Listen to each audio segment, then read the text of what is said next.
¿Qué tal? Buenos días a todas y a todos. Vamos a continuar con su diplomado en la función administrativa. Fíjense que a mí me tocó nuevamente estar con ustedes aquí en estas siguientes dos sesiones que van a ser y vamos a hablar sobre el financiamiento de los soples, entre otras cosas. Entonces, bueno, como me tocó con ustedes nuevamente, pues vamos a terminar de revisar el tema antes de entrar al financiamiento de los soples. El tema que estábamos viendo el otro día, que solamente se los platiqué, pero ya no lo vimos a fondo, ¿se acuerdan que estábamos hablando de la competencia del INE, de las atribuciones del INE? Y por ahí también estábamos hablando cuando el INE asumió la función o la atribución de asunción y el INE organizó una elección extraordinaria en el estado de Colima. Vamos a revisar ese tema, algunos otros, y bueno, también vamos a terminar las sesiones de hoy y mañana, pues revisando este tema, ¿no? De el financiamiento para los institutos estatales electorales, lo que ahora se llama el OPLE, este tema del financiamiento, que han llegado casos interesantes al tribunal, todos en el mismo sentido, donde las legislaciones en todas las entidades federativas señalan que el ejecutivo estatal, es decir, la gobernadora o el gobernador, se le manda por parte del instituto el presupuesto para el siguiente año. Ese presupuesto que se debe de insertar en el presupuesto que pide el gobierno, autorización al Congreso estatal, lo embargo, pues ya lo vamos a ver, yo creo que mañana. Ha habido varios casos, todos en el mismo sentido, donde cuando llega esa solicitud del Instituto Estatal Electoral al gobierno estatal, pues resulta que el gobierno estatal baja ese presupuesto y le presenta un presupuesto distinto al Congreso estatal.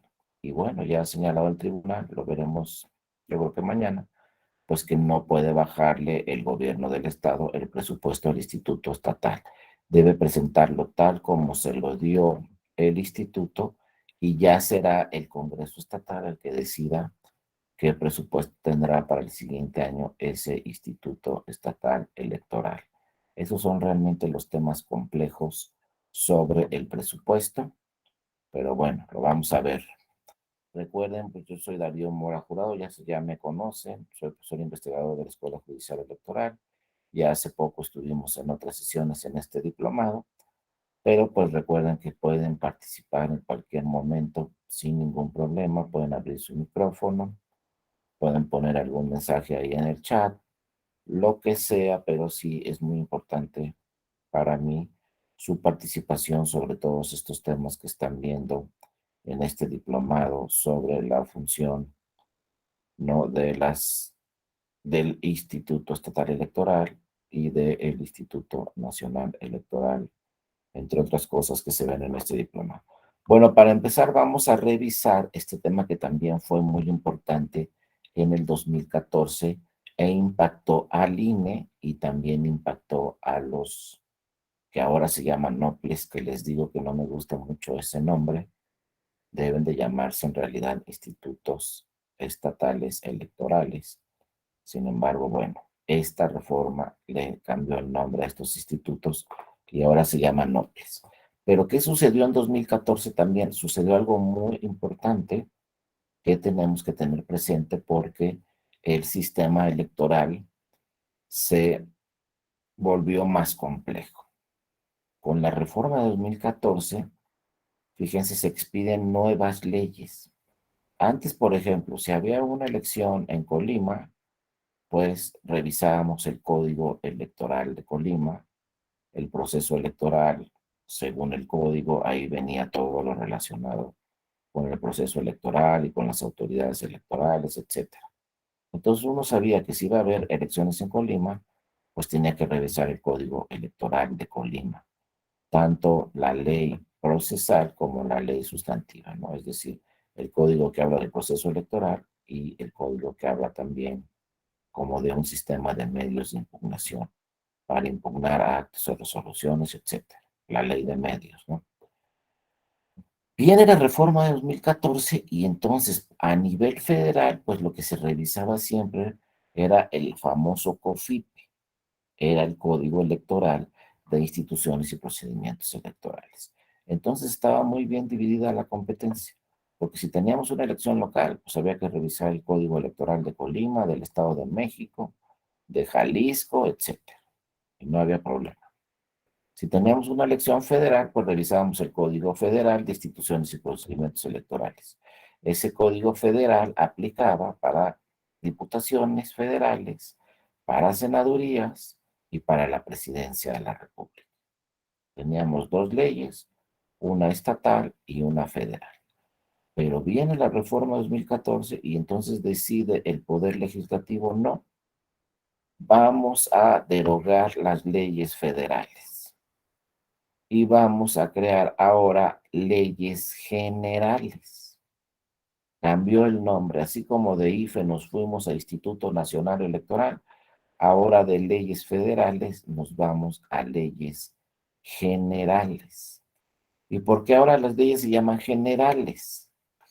Porque resulta que aplican para las elecciones federales y también para las locales, la misma ley general. Entonces se deroga el Código Federal de Instituciones y Procedimientos Electorales y se crean dos leyes. Este código generó dos nuevas leyes. Se crea la Ley General de Instituciones y Procedimientos Electorales y también se crea la Ley General de Partidos Políticos. Entonces en México tenemos ahora ya una ley específica que habla de partidos políticos, pero también una ley general que habla de los procesos electorales. ¿Por qué se llaman generales ahora? Porque aplican para todas las elecciones. Entonces se vuelve más complejo el sistema. Porque, por ejemplo, si yo voy a tener elecciones en Colima, tengo que revisar la ley o el código electoral de Colima y también tengo que revisar la ley general. Porque en la Ley General de Instituciones y Procedimientos Electorales y en la Ley General de Partidos Políticos hay normas que aplican para las elecciones en las entidades federativas.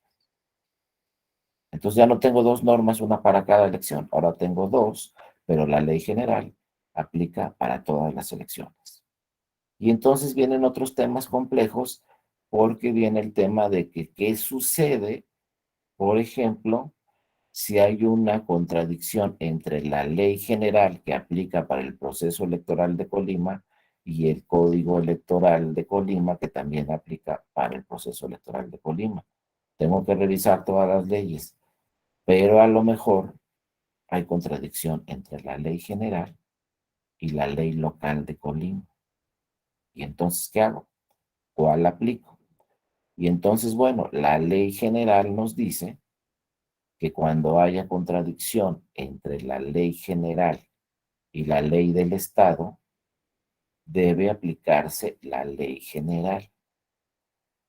En su artículo primero, la ley general de instituciones y procedimientos electorales así lo señala. Cuando exista contradicción entre esta ley que estamos viendo aquí, Ley General de Instituciones y Procedimientos Electorales, frente a una ley de una entidad federativa, debe aplicarse la ley general. Vean cómo dice esta ley.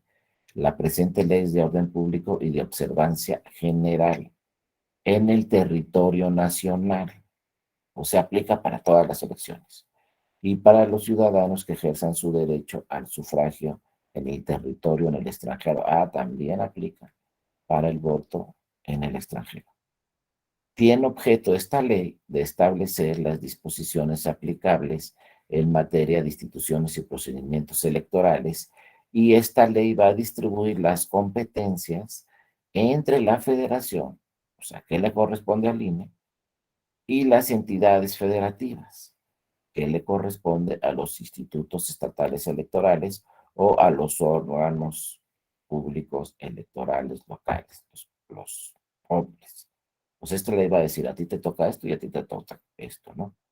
Luego, punto número 2, nos dice la ley, las disposiciones de la presente ley son aplicables a las elecciones en el ámbito federal y en el ámbito local respecto de las materias que establece la Constitución. Es decir, esta ley aplica para todas las elecciones. Y posteriormente, si seguimos analizando esta ley, nos dice cuando haya contradicción entre la ley federal, perdón, entre la ley general y la ley local de la entidad federativa respectiva, debe aplicarse la ley general. Ojo, eso dice la ley. Acuérdense siempre que en materia electoral, lo que diga la ley es revisado, todo. ¿Por quién es revisado? Por los tribunales electorales y sobre todo por el Tribunal Electoral del Poder Judicial de la Federación, que es un tribunal constitucional. Y voy a entrar a ese tema un poco. ¿A qué me refiero con que el Tribunal Electoral del Poder Judicial de la Federación es un tribunal constitucional? Porque por ahí lo van a oír constantemente. El Tribunal Electoral, el Tribunal Constitucional, y no sé qué, y el Tribunal Electoral es un tribunal constitucional, y luego van a escuchar, y la Suprema Corte también es un tribunal constitucional, y luego también van a escuchar, no, y el Tribunal Federal Alemán es un tribunal constitucional, y el Tribunal Constitucional Español también, y el Tribunal o la Corte Constitucional Colombiana también, y total, cada país tiene un tribunal constitucional. ¿Pero qué es eso? Y luego en México lo hacemos más complejo, porque en México tenemos dos tribunales constitucionales. Entonces, más complejo el tema, ¿no? Porque en México, como ya lo hemos platicado, tenemos una jurisdicción especializada en materia electoral. ¿Qué quiere decir jurisdicción especializada en materia electoral? Que tenemos leyes electorales, tenemos institutos electorales, tenemos tribunales electorales y tenemos un tribunal constitucional en materia electoral. Todo esto que les digo es solo para la materia electoral, todo especializado. Muy pocos países en el mundo tienen todo especializado para la materia electoral. A nosotros quizás se nos hace normal un instituto y un INE y un tribunal electoral, pero la mayoría de los países en el mundo no tienen institutos, no tienen INE y no tienen tribunal. En los países europeos, ¿no? El gobierno europeo, el gobierno de Suecia o el gobierno de Noruega o el gobierno de Dinamarca es el que organiza la elección. Y no hay tribunales electorales en Europa. No se necesitan. Fíjense, ¿por qué no se necesitan? Porque aceptan los resultados electorales. Por lo general, si por ahí hubiera algún tema, está el Tribunal Constitucional en cada país europeo y ese Tribunal Constitucional pues se podría encargar de algún tema político, porque los tribunales constitucionales en Europa tienen competencia para todas las materias, incluida la materia político-electoral. Entonces no hay problema. Lo ve el Tribunal Constitucional. En Estados Unidos es igual. ¿Quién organiza las elecciones en Estados Unidos? Pues el Ejecutivo, ya sea el federal o ya sea el Ejecutivo en cada uno de los 50 estados de Estados Unidos. Se organizan las elecciones. No hay tribunal electoral. En Canadá tampoco hay tribunal. No se necesitan porque se aceptan los resultados y no va más allá de que algunas personas se molesten por la elección, por el resultado, pero pocas veces se llega, aunque ya han llegado en Estados Unidos 2 veces, asuntos electorales a la Corte. Pero lo mismo, llegan a la Suprema Corte de Estados Unidos y ahí se resuelven y listo. Acá no. Acá la historia de México nos dice, si teníamos un partido hegemónico, nos dice que las elecciones las organizaba la Secretaría de Gobernación, nos dice que las elecciones las calificaban los congresos estatales y se generaban muchos cuestionamientos, hasta como ya lo platicamos, 1988 fue ahí donde de plano se decidió pues crear el INE en 1990 y crear el tribunal en 1990 por todos los temas de 1988, que se cayó el sistema, que los resultados, ya todo lo que hemos platicado, ¿no? Entonces en México, a partir de 1990, pues empezamos a crear una estructura electoral muy importante, especializada. Y luego nos empezaron a decir, cuesta un dineral, no sé qué, y ya lo platicamos, ¿no? no cuesta ni el 1% de lo que se gasta México al año. Todo lo electoral, incluyendo el financiamiento de los partidos políticos, estamos hablando de 0.5% del presupuesto, ni siquiera el 1%. Y si le quitamos el financiamiento público a los partidos políticos, pues es 0.02%. O sea, ni siquiera la mitad de un punto porcentual es lo que cuestan las autoridades electorales de lo que nos gastamos en todo el año. Si en todo el año nos gastamos 100 pesos, pues las autoridades electorales, tanto las federales como las locales, deben de costar por ahí de 20 centavos. Y los otros 30 centavos de 100 pesos es para los partidos políticos y en total son 50 centavos de 100 pesos, ¿no? Eso es lo que cuesta la estructura electoral. Pero bueno, se puede revisar, como lo vamos a ver, se pueden revisar los presupuestos de los institutos electorales, se pueden hacer ajustes, pero realmente los ajustes para tener un mejor presupuesto anual, un país como el Estado mexicano, pues es revisar otros rubros, salud, seguridad, educación, programas sociales. Ahí es donde se va el 90% del dinero de México, ¿no? Cada año. No se va en lo electoral, pero bueno, ese es otro tema. Entonces tenemos una estructura electoral muy fuerte. Bueno, esta estructura electoral todavía se fue fortaleciendo más hasta 2014, ¿no? ¿Qué pasaba con el tribunal? De repente el tribunal, por ejemplo, por ahí del 2000, no, antes del 2000, por ahí de 97, 98, cuando se creó el tribunal ya incorporado al Poder Judicial de la Federación, empezó a realizar, fíjense, esto es un tema muy técnico, pero empezó a realizar interpretaciones constitucionales el tribunal. ¿Qué es eso? Que la ley era omisa, no decía nada, había omisión legislativa, o que la ley tenía una norma que era contraria a la Constitución. Pues, ¿cómo? Pues sí, esta norma que está en esta ley, pues es contraria a la norma que está en la Constitución. Entonces llegaban los partidos políticos al tribunal.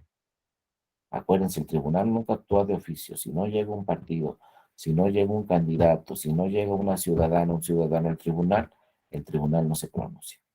Pero empezaron a llegar ciudadanas y ciudadanos, candidatas y candidatos, partidos políticos, empezaron a llegar al tribunal por ahí de 98, 99, 2000, y le decían al tribunal, oye, esta ley de Colima, por ejemplo, tiene un artículo que es contrario a lo que dice la Constitución.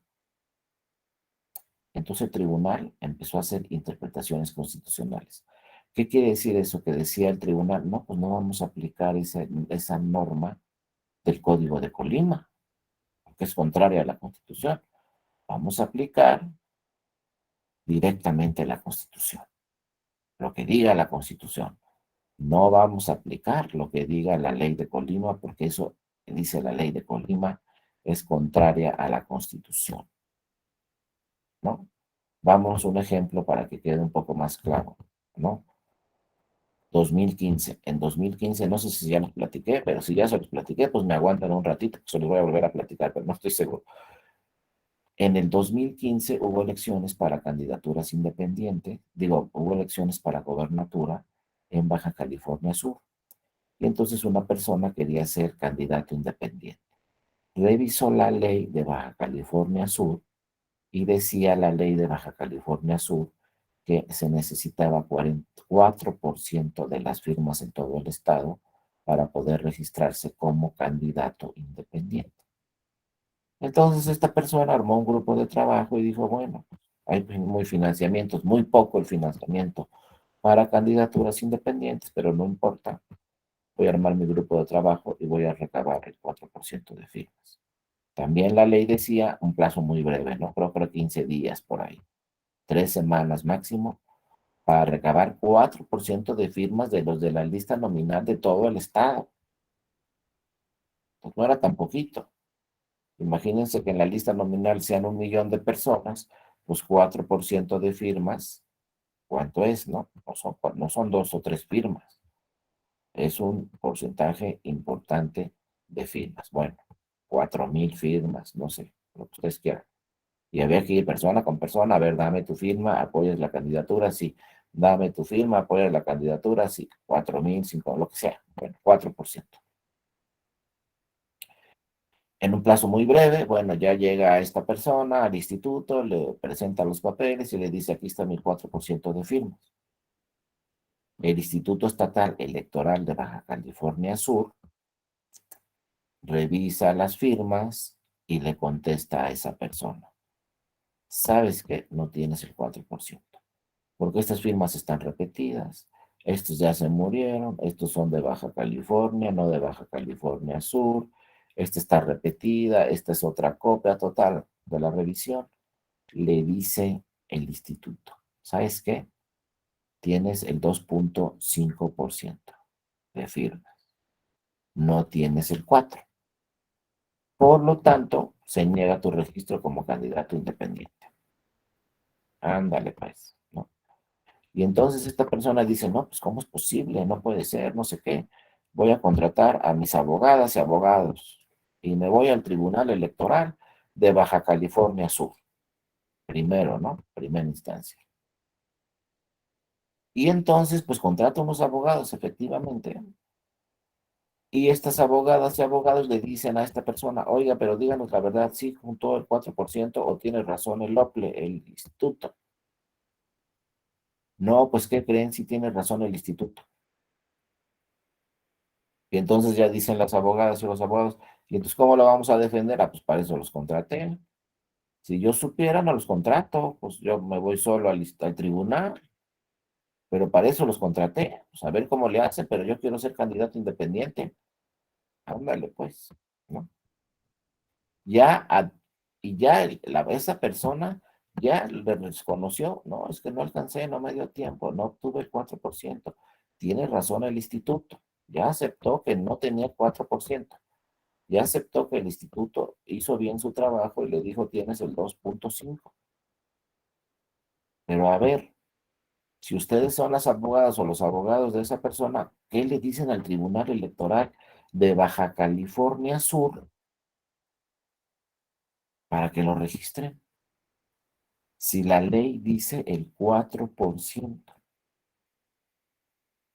Fíjense cómo aquí seguramente nos va a servir todo lo que veamos en esta sesión, seguramente nos va a servir todo lo que comentemos y mañana también, pero ahorita vamos a cambiar nuestra forma de pensar. Espero, ¿no? Que sirva este ejemplo para cambiar nuestra forma de pensar y no siempre pensar en lo que dice la ley, porque muchas veces nos podemos equivocar en si pensamos solamente lo que dice la ley. Ahorita todas y todos ustedes están pensando, pues, ¿cómo le hacemos si la ley dice el 4%? Y es que así estamos acostumbrados en México, ¿no? A siempre pensar, es que así dice la ley. Y no me vayan a decir, oigan, pues es que ustedes, pues ni modo que no apliquemos la ley. Claro que se debe aplicar la ley, pero no se debe aplicar gramaticalmente, como les digo, así la ley. Lo que se tiene que aplicar siempre en cualquier caso, empezando por los OPLES y por el INE y luego por los tribunales electorales, es el sistema jurídico. Eso nunca se les olvide. Lo que hay que aplicar para resolver un asunto es el sistema jurídico mexicano, todo. ¿Y cuál es el sistema jurídico mexicano? Pues todo. ¿Qué quiere decir todo? En el sistema jurídico mexicano está, fíjense, la Constitución, los tratados internacionales y también en el sistema jurídico mexicano se encuentra la jurisprudencia de la Suprema Corte de Justicia de la Nación, la jurisprudencia del Tribunal Electoral y la jurisprudencia de la Corte Interamericana de Derechos Humanos. Así empieza el sistema jurídico. Después tenemos leyes, como estamos viendo ahorita, generales, en este caso electorales, leyes de las entidades federativas electorales. Después en el sistema jurídico tenemos acuerdos, reglamentos, lineamientos del INE. También tenemos acuerdos, reglamentos, lineamientos de los OPLES. Y finalmente también fíjense que tenemos estatutos de los partidos políticos. Todo eso es el sistema jurídico. no solo la ley. Entonces, bueno, la ley de Baja California Sur dice 4%. Esta persona no obtuvo el 4%. ¿Qué tienen que hacer las abogadas y los abogados de esta persona y qué tienen que decirle al Tribunal Electoral de Baja California para que lo registre? Pues lo primero que tienen que hacer estas abogadas y abogados es revisar el sistema jurídico, no la ley, nada más. Hay un sistema jurídico. Bueno, pues fíjense lo que le dijeron estas abogadas y abogados al Tribunal Electoral de Baja California Sur. ¿Sabes qué, tribunal? Es que esa ley, fíjense, es un tema técnico, pero ojalá se pueda entender. Es que esa norma del 4% que está en la ley de Baja California Sur es inconstitucional, es contrario a la Constitución. Y esa norma del 4%, Tribunal de Baja California Sur, es inconvencional. ¿Qué quiere decir inconvencional? Contraria a tratados internacionales. Por lo tanto, fíjense lo que le dijo el tribunal. Inaplica esa norma a mi cliente, o sea, a esta persona que quiere ser candidato independiente. No la apliques, como que no existe. Pero ¿cómo? ¿Se puede o no se puede? Y entonces ahí les va la historia de los tribunales constitucionales. Un tribunal constitucional quiere decir que es un tribunal. Pues como yo luego les digo así, no de vacilada, pues ni modo que fuera un tribunal inconstitucional, pues no. Si es un tribunal en el Estado mexicano, pues tiene que ser un tribunal constitucional, claro, pero nos referimos a un tribunal constitucional, eso quiere decir que es un tribunal que tiene jurisdicción constitucional. ¿Y qué quiere decir que es un tribunal que tiene jurisdicción constitucional? Pues es que es un tribunal que puede interpretar directamente la Constitución sobre cualquier otra norma. Eso ya no lo pueden hacer todos los tribunales, solo los tribunales de última instancia y de máxima jerarquía, que puede decir un tribunal de última instancia y máxima jerarquía para que sea constitucional, para que tenga jurisdicción constitucional, puede decir aquí se aplica la Constitución y no se aplica la ley. ¿Por qué no se aplica la ley? Porque es contraria a la Constitución. Eso solamente lo puede hacer un tribunal constitucional. Bueno, ¿qué tribunales constitucionales tenemos en México? La Suprema Corte de Justicia de la Nación es un tribunal constitucional que revisa que todas las leyes sean conformes a la Constitución. Si por ahí hay una ley que no es conforme a la Constitución, va para atrás esa ley. O si hay 2 o 3 artículos en esa ley que no son conformes a la Constitución, van para atrás esos 3 o 4 artículos. ¿A qué me refiero con va para atrás? La Suprema Corte puede declarar la invalidez de esas normas. Así lo dice la ley. Se declara la invalidez del artículo 25 del Código Electoral de Colima porque es inconstitucional. O se declara la invalidez del artículo 25 del Código Electoral de Colima porque es inconvencional, contrario a tratados internacionales. Entonces eso lo puede hacer la Corte porque es un tribunal constitucional. El Tribunal Electoral también lo puede hacer, pero con distintos efectos. Porque cuando la Corte dice, esta norma del Código Electoral de Colima es inconstitucional, entonces la Corte declara la invalidez de la norma. Ya no aplica para nada. Oye, pero que la aprobó el Congreso, las diputadas y los diputados de Colima aprobaron esa ley. Pues sí, ya todo da. Nada más que la Corte ya dijo que la norma, el artículo 25 de esa ley es inconstitucional. Entonces ya no aplica. Se declaró su invalidez. Entonces entramos al proceso electoral en Colima y el 25 ya no, como que no está en la ley, ya no aplica, porque la Corte ya dijo que era inválida esa norma, que no tenía validez. Bueno, el Tribunal Electoral en el 2000 dijo, oye, pues esta norma, pues es inconstitucional, entonces no aplica, más o menos. Parecido a lo que decía la Corte, lo dijo el Tribunal. ¿Y qué creen que le dijo la Corte al Tribunal Electoral? Oye, no, eso solo lo puede hacer yo. tú no eres un tribunal constitucional y tú no tienes atribuciones para pronunciarte si una norma, si una ley es inconstitucional o no. Eso solo lo puedo hacer yo. Y entonces, ¿qué dijo la Sala Superior del Tribunal Electoral? Está bien, pues no voy a poder pronunciarme sobre normas inconstitucionales o pronunciarme sobre normas contrarias a los tratados internacionales, inconvencionales. Pero entonces los partidos decían, no, pero es que yo quiero el tribunal y yo quiero que el tribunal me inaplique una norma por inconstitucional. No, pues que ya dijo la Corte que no se puede. Bueno, entonces viene la reforma del 2007, la reforma electoral del 2007, se reforma la Constitución y ahora el artículo 99 de la Constitución dice que el Tribunal Electoral puede inaplicar una norma cuando sea inconstitucional o cuando sea inconvencional, a partir del 2007. Pero vean cómo no dice igual que la Corte. La Corte declara la invalidez. El Tribunal Electoral solamente declara la inaplicación. ¿Qué quiere decir eso?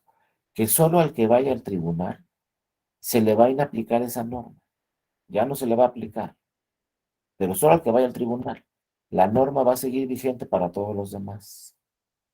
Y así estamos hasta la fecha, ¿eh?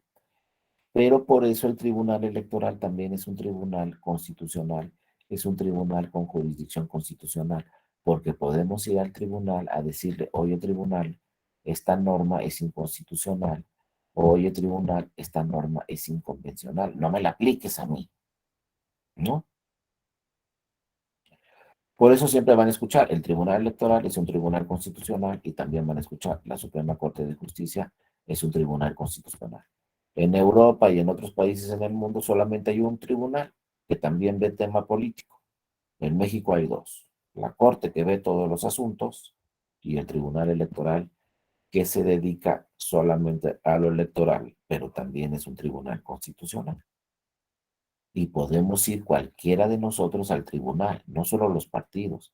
Puede ir una candidata, un candidato, un ciudadano, una ciudadana a decirle, oye tribunal, esta norma es inconstitucional, inaplícamela. Y constantemente el tribunal se pronuncia y dice, la norma es inconstitucional y no aplica para esta persona. Por ejemplo, yo quiero ser candidato en Yucatán a gobernador y de repente reviso el código electoral de Yucatán y dice 20 años de residencia si quieres registrarte para gobernador. ¿Ustedes creen que conforme a la Constitución y que es conforme a los tratados internacionales 20 años de residencia? Pues yo creo que no, son demasiados. A lo mejor con 10 es suficiente. Entonces habrá que revisar qué dicen las normas constitucionales y los tratados internacionales para ver si se aplica o no se aplica esa norma. Bueno, así pasó en Baja California Sur. Llegaron las abogadas y los abogados al Tribunal Electoral de Baja California Sur y ¿qué le dijeron al tribunal? Oye, el 4% es inconstitucional y el 4% que dice la ley es inconvencional, contrario a tratados. Pero claro, hay que justificar por qué. Bueno, y le explicaron, ¿no? Es que mira, tribunal, la Constitución dice que si yo quiero ser candidato independiente a senador, necesito 2% de firmas en el Estado. Si quiero ser diputado federal, necesito el 2% de firmas en mi distrito. Si quiero ser candidato independiente para presidente, necesito 1% de firmas. Entonces la Constitución habla que para elecciones federales se necesita entre 1 y el 2%. El parámetro que marca la Constitución es entre 1 y 2%. Entonces, ¿por qué en Baja California le pusieron el 4%?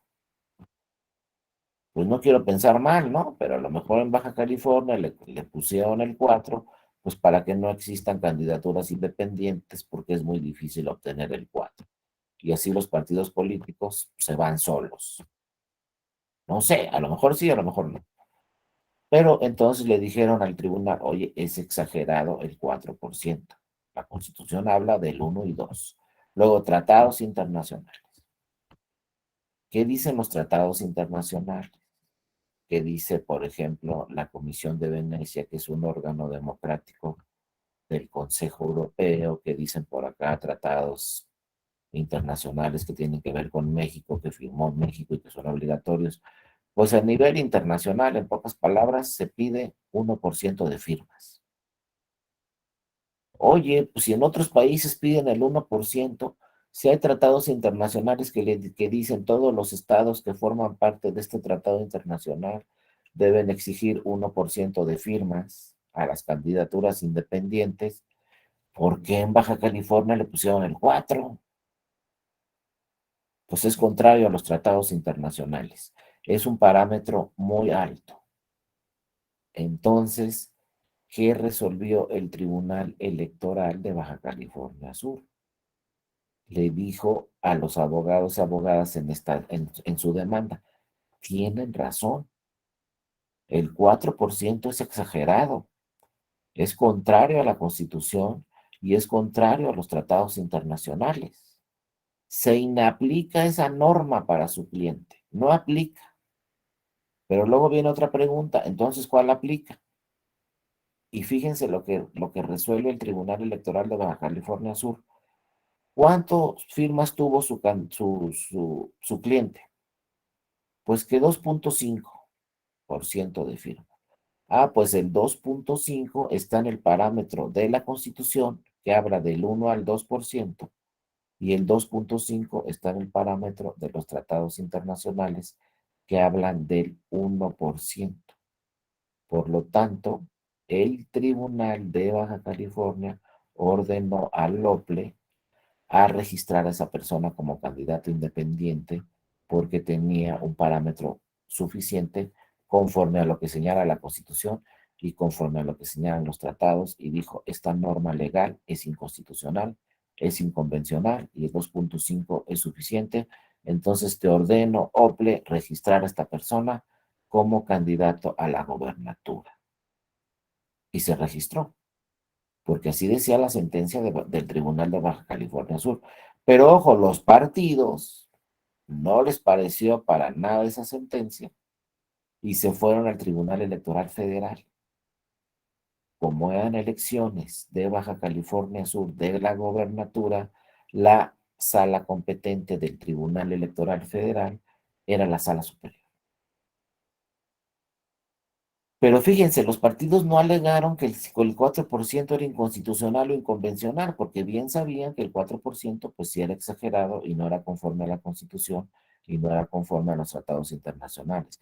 Lo que le dijeron a la Sala Superior es, oye, el Tribunal Electoral de Baja California no puede andar haciendo esas cosas, no puede estar haciendo interpretaciones constitucionales, no pueden aplicar normas cuando sean inconstitucionales, eso solo lo puedes hacer tú, Sala Superior. Porque tú eres el Tribunal Constitucional, no el de Baja California Sur. Y entonces, ¿qué creen que contestó la Sala Superior? La Sala Superior dijo, los tribunales electorales en las entidades federativas pueden inaplicar normas de su estado, pero nada más de su estado. Entonces, desde ese momento, la Sala Superior autorizó a los tribunales electorales en los estados inaplicar normas por inconstitucionales o por ser contrarias a los tratados internacionales, pero obviamente normas de su estado. El Tribunal Electoral de Colima no puede inaplicar una norma de Baja California Sur. Y el Tribunal Electoral de Baja California Sur no puede inaplicar una norma de Colima. Eso solo lo puede hacer el Tribunal Federal, pero sin normas locales. Y entonces, a partir de 2015, cualquier tribunal electoral puede aplicar una norma local cuando se estime inconvencional o cuando se estime inconstitucional. Por eso les digo, cuando vamos a presentar una demanda ante el Tribunal Electoral, tenemos que revisar todo el sistema jurídico. No podemos ir al Tribunal Electoral y solamente decirle, oye, pues así dice la ley, porque ahora en el 2022, pues el Tribunal Electoral dice, ah, no, pues así dice la ley, ah, muy bien, pero ¿qué dice la Constitución? ¿Y qué dicen los tratados internacionales? Y luego también el tribunal revisa qué dice la jurisprudencia de la Suprema Corte de Justicia de la Nación, qué dice la jurisprudencia del Tribunal Electoral y qué dice la jurisprudencia de la Corte Interamericana de Derechos Humanos. A lo mejor esa jurisprudencia va más allá de la ley. Y sí, la jurisprudencia de esos tribunales va más allá de la ley. Si ustedes revisan cualquier jurisprudencia de la Sala Superior del Tribunal Electoral, ¿cuál es su fundamento jurídico de la jurisprudencia? La van a leer y va a decir la jurisprudencia. La Constitución dice esto y los tratados internacionales dicen esto. Entonces, ¿cuál fue el fundamento de la jurisprudencia de la Sala Superior? Constitución y tratados internacionales, no la ley. La jurisprudencia va más allá de la ley. La jurisprudencia habla de la Constitución y de los tratados internacionales. Entonces, nunca podemos decir así tajantemente, es que así dice la ley. Ah, no, pues que a todo dar. Nada más que, ¿qué crees? La Constitución dice otra cosa. O así dice el lineamiento del INE, listo, punto. No, no, no. Ya en muchas ocasiones el tribunal dice, es inconstitucional el lineamiento del INE. Ya el tribunal ha dicho, es inconstitucional el acuerdo del INE. Es inconstitucional el reglamento del INE o de cualquier OPLE. Entonces, lo primero que tenemos que revisar siempre es si esa norma es conforme a la Constitución. Si no, van a tirar esa norma el Tribunal Constitucional, ¿no? Entonces, siempre tenemos que revisar. Ojo, también el tribunal puede decir, y lo ha dicho en muchas ocasiones, esta norma de este estatuto, de este partido político, es inconstitucional. Y entonces tampoco aplica la norma del estatuto del partido político, porque es contraria a la Constitución. También podemos ir como militantes al tribunal y decirle, oye, yo soy militante de tal partido político, pero resulta que esta norma de los estatutos de mi partido político es inconstitucional. Y si tengo razón, va a decir el tribunal electoral, tienes razón y no aplica la norma estatutaria. Cualquier norma de todo el sistema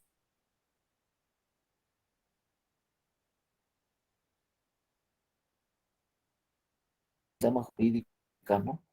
Puede ser inconstitucional, ¿no?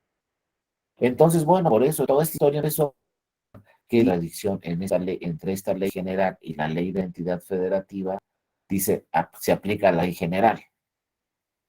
Eso dice la ley general.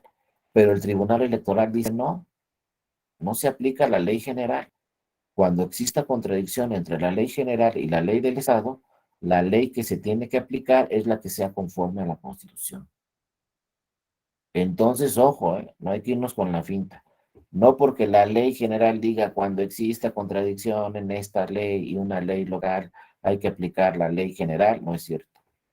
Hay que aplicar la ley que sea conforme a la Constitución y la ley que sea conforme a los tratados internacionales. Pero tenemos que dejar atrás eso que se llamaba antes los abogados legalistas o los tribunales de legalidad o el sistema formal. Eso era antes, ¿no? Y antes sí íbamos a cualquier tribunal en cualquier materia y le decíamos, así dice el Código Penal, así dice el Código Civil, así dice el Código Electoral. Y entonces nos revisaban nuestra demanda y revisaban qué decían los códigos. Ahora ya no. Ya para el 2022 tenemos que llegar a un tribunal y decirle, oye, mira, tribunal, así dice la ley, pero también así dice la Constitución y también así dicen los tratados internacionales y también esta es la jurisprudencia de la Corte, esta es la del tribunal y esta es la de la Corte Interamericana de Derechos Humanos. Y siempre el tribunal va a privilegiar lo que diga la Constitución y lo que digan los tratados internacionales sobre cualquier otra norma. Entonces, ¿qué pasó en Baja California Sur? Pues dijo el Tribunal de Baja California Sur, esta norma es inconstitucional y no aplica. Y como tú tienes el 2.5% de firmas, estás en un parámetro constitucional, estás en un parámetro convencional y entonces le ordeno al OPLE a registrarte como candidato independiente. Ya luego perdió la elección, ¿no? Bueno, sí, es otra historia, pero se registró. Y fíjense lo que hizo el Congreso Estatal de Baja California Sur. Después reformó esa norma y le bajó el porcentaje. Porque dijo, bueno, si ya me dijeron los tribunales que la norma es inconstitucional, ya no se aplica, pues le voy a reformar mi ley. Y voy a bajarle el parámetro para que sea un parámetro conforme a la Constitución y para que sea un parámetro conforme a los tratados internacionales. Y todos los congresos estatales ya están muy pendientes. Y ahora cuando hay una reforma electoral, sí revisan los congresos estatales, pues que su norma sea conforme a la Constitución, porque si no ya saben que los partidos van a ir al Tribunal Electoral a cuestionar esas normas. Entonces sí hay que tener mucho cuidado con estos temas y no decir así dice la ley y punto, no, me va a quedar corto. Lo primero que tengo que decir es la Constitución dice esto, los tratados internacionales dice esto y la ley también dice esto. Si todo es conforme a todo dar, pero si hay contradicciones, hay que aplicar la Constitución.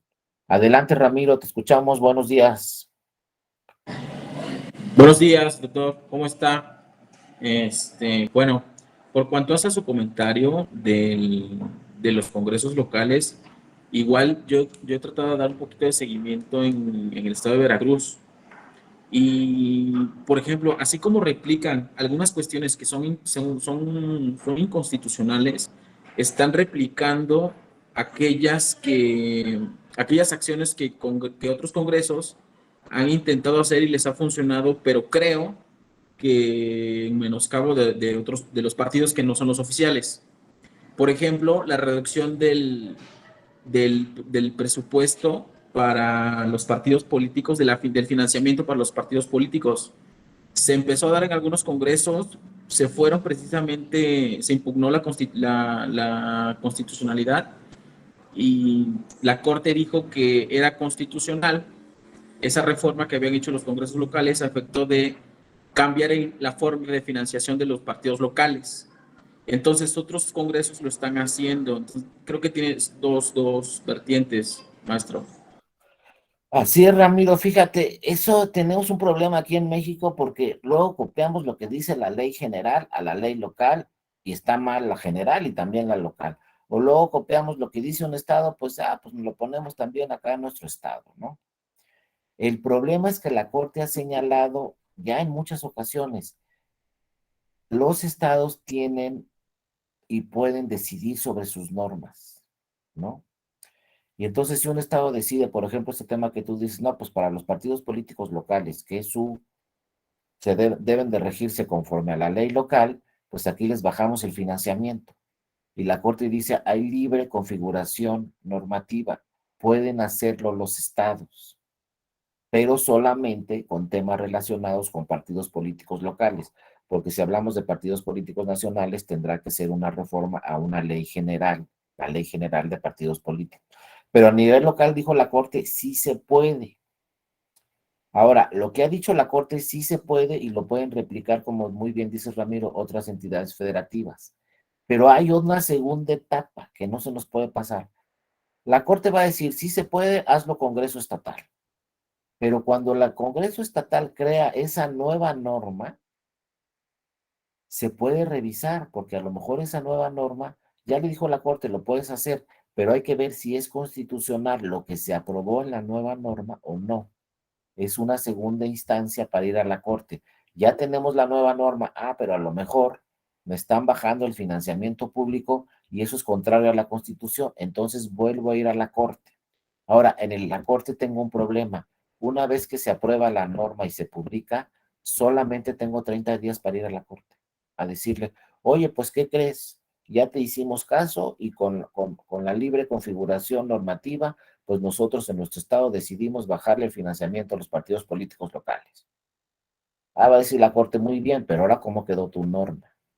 Porque a lo mejor que hayas hecho eso, que le hayas bajado el financiamiento público a los partidos políticos locales, eso puede ser inconstitucional o puede ser inconvencional. Entonces lo voy a volver a revisar ya una vez que apruebas la norma. No sé en qué etapa esté eso, Ramiro, no sé si se impugnó ya la nueva norma. Se impugnó, señor, pero confirmaron precisamente esa reforma en atención al argumento que está diciendo respecto a la libertad configurativa que tienen los congresos locales. Y ahorita acaba de decir, señor, algo bastante importante que igual no había notado y que tiene completamente la razón, en el sentido de que no solo se trata de replicar, aunque ya exista un pronunciamiento de la Corte de otro estado, de otra ley, no solo se trata de replicarlo. Porque, por ejemplo, ahorita tengo un detalle con las consultas a comunidades y pueblos indígenas.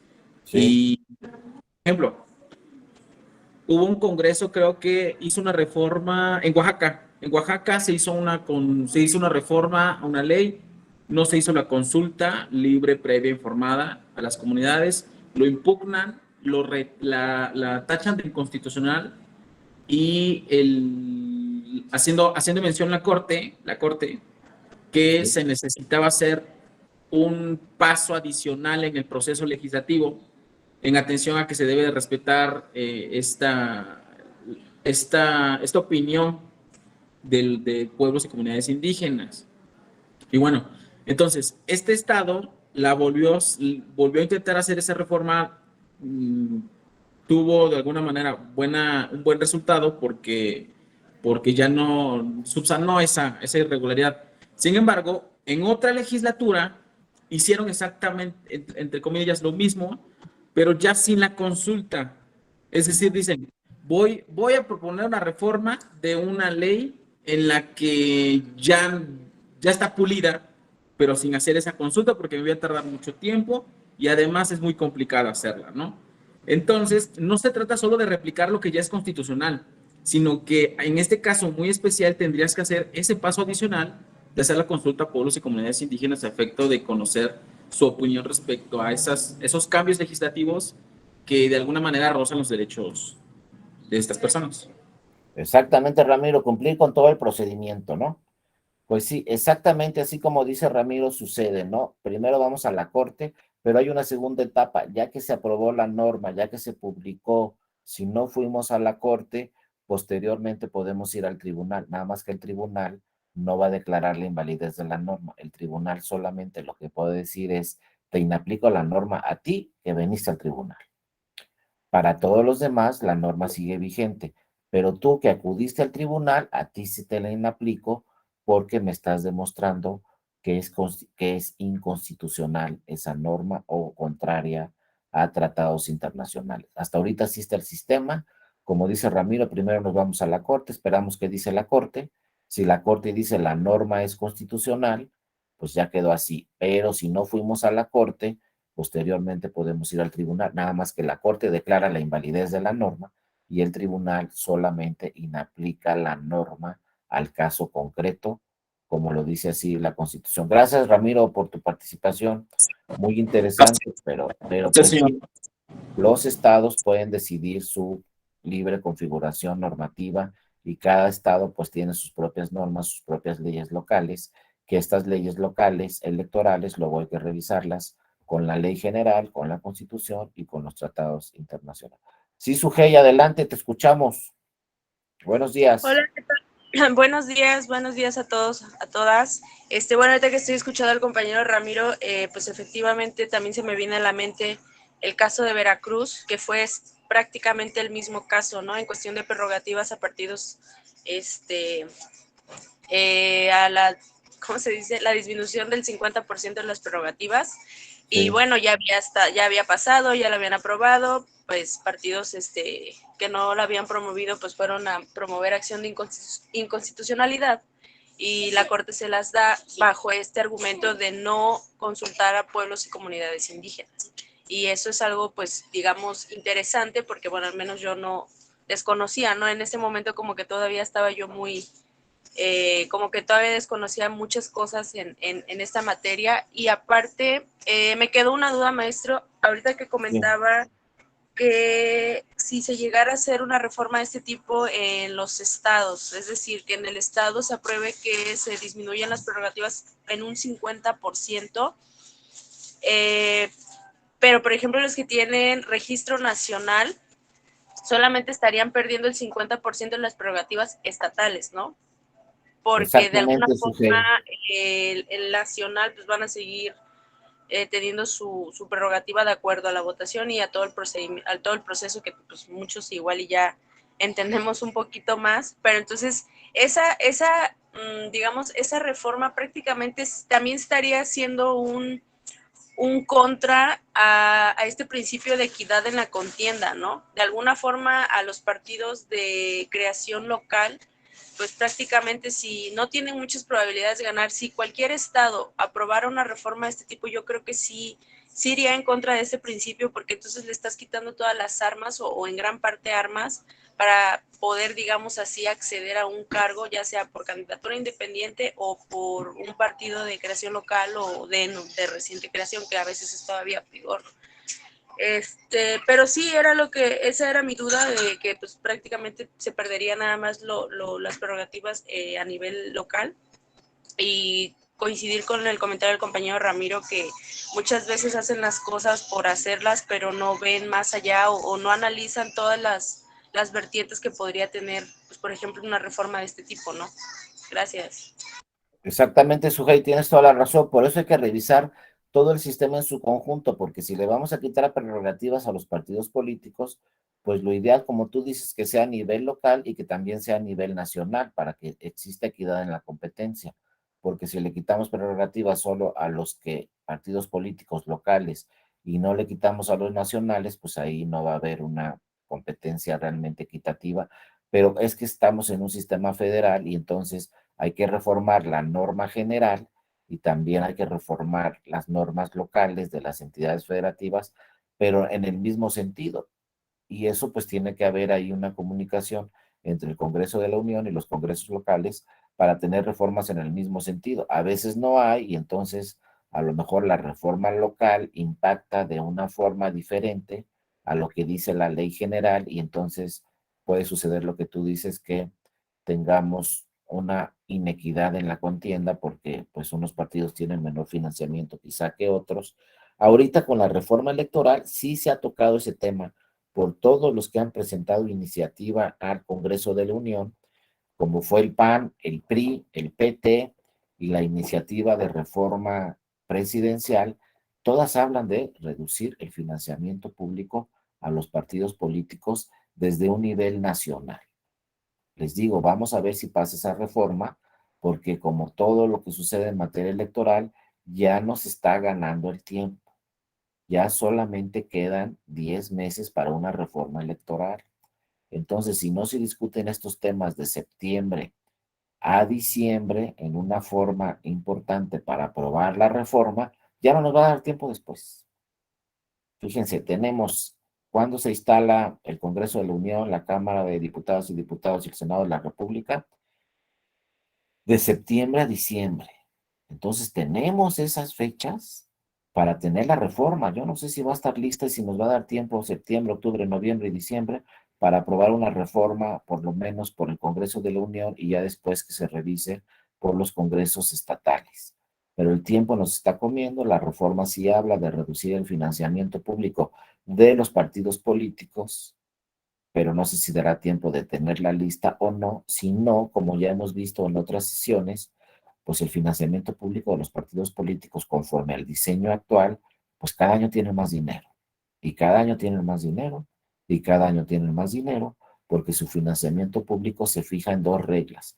Si aumenta el financiamiento público, digo, si aumenta el salario mínimo, aumenta el financiamiento de los partidos y seguramente en este año, bueno, el año que entra va a aumentar mucho el salario mínimo porque estamos en una época además de una inflación muy alta que hace muchos años no teníamos, entonces seguramente para el año que entra va a aumentar el salario mínimo en 8 o 10%, por ahí, si es conforme a la inflación.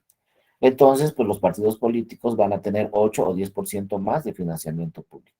Esa es la primera regla. Y la segunda es que aumente el financiamiento público, se aumentan las personas que se registran en la lista nominal.